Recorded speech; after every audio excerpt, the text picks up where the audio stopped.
Welcome back to another episode of the Restaurant Management Series. Today, I'm going to be sharing 8 effective tips on how you can create a menu that encourages diners to A. Spend more money, and B. Become repeat customers. Using these tips, you can increase the average order value and generate more income. Hello everyone, this is Jin with Garnish TV, and I'm going to share with you some of the best menu design strategies and psychological tricks that you can use to get customers to spend more on their orders. Let's jump right into it. Number 1.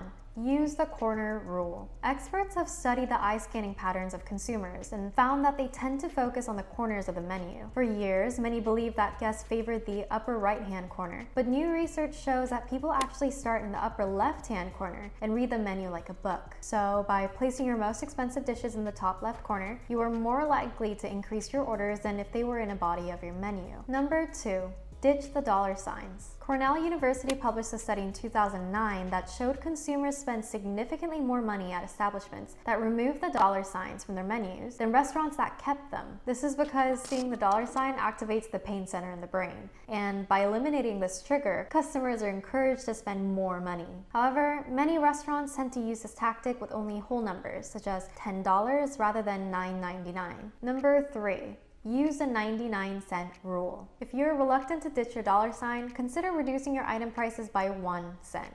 So instead of $20, you would charge $19.99. While this won't be a huge deal for you, it makes the customer feel like they're getting a bargain. Some restaurants even go a step further and reduce to 95 or 90 cents. Whatever amount you choose, do the calculations to ensure these new prices are not eating into your profit margins. With a point-of-sale system like our sponsor, Plum POS, profit margins are already calculated based on menu prices and sales. This makes it that much easier to determine your best pricing strategy. Number 4. Highlight special items. Use special terms to make customers feel obligated to try certain dishes. For example, if you run a grill, you can label your most expensive burger as famous, original, signature to make them more desirable. This encourages guests to try dishes that you are known for regardless of the price. However, be sure not to overuse this word or else it will lose its effect. Number 5. Create enticing food descriptions. Most restaurants have at least some descriptions under every dish, but it is apparent which dishes are the focal points. By elongating descriptions for expensive dishes,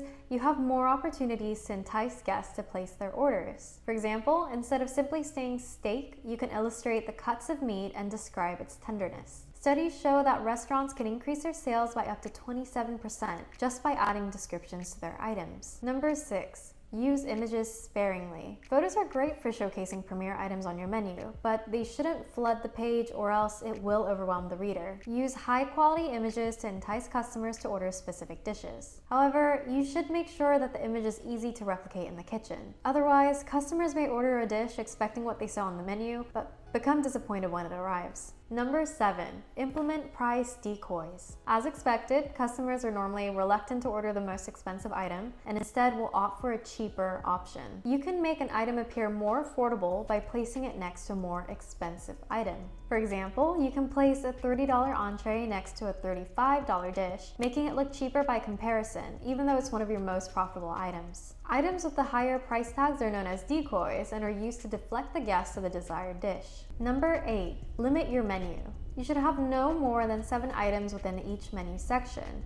Any more than that will give customers too many options and lessen the focus from your main dishes. Instead of having multiple pages, consider minimizing your menu to 1 full page. This not only gives you more control over orders, but also enables you to limit the number of ingredients you can keep on hand. So, now you know the 8 tips and tricks that restaurants use to increase their average check size. They may not all work for your specific restaurant, so be sure to assess each tactic individually and determine which best suits your brand. If you found this video to be helpful, please remember to like this video and subscribe to our YouTube channel. And next week, we're continuing our restaurant management series by explaining the different ways you can offer online ordering and how you can use this to maximize your sales. As always, thanks for watching and I will see you next time.